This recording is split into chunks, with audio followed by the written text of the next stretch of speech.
ছোট বন্ধুরা, স্বাগত। খুলছে এখন গল্পের জাদু বাক্স।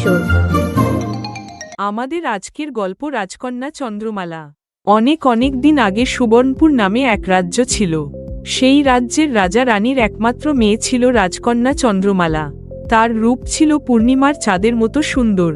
একদিন রাজা শিকারে গিয়ে জঙ্গলে পথ হারিয়ে ফেললেন। সেখানে তিনি এক সুন্দরী নারীর দেখা পেলেন।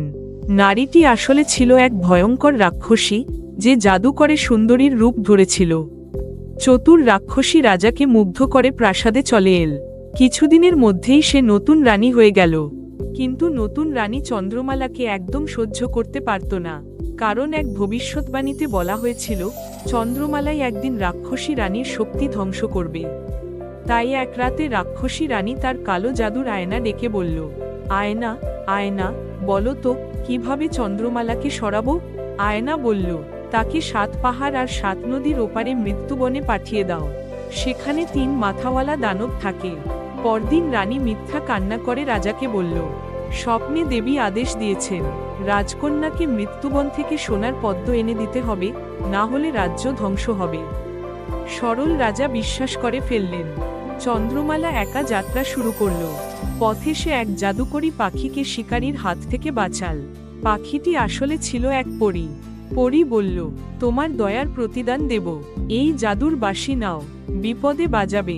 অনেক পথ পেরিয়ে চন্দ্রমালা মৃত্যুবনে পৌঁছালো। তখন 3 মাথাওয়ালা দানব তার সামনে এসে দাঁড়ালো। ভয় কাঁপলেও চন্দ্রমালা বাঁশি বাজাল।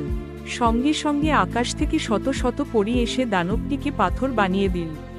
এরপর চন্দ্রমালা সোনার পদ্ম তুলে নিল। কিন্তু ফেরার পথে সে জানতে পারল রাক্ষসী রানী ইতিমধ্যেই রাজাকে বন্দী করেছে এবং রাজ্য দখল করেছে। চন্দ্রমালা পরীদের সাহায্যে প্রাসাদে ফিরে এল।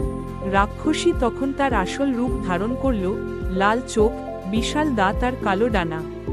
শুরু হলো ভয়ঙ্কর যুদ্ধ। শেষে চন্দ্রমালা জাদুর বাঁশির শক্তিতে রাক্ষসীর কালো জাদু ভেঙে দিল।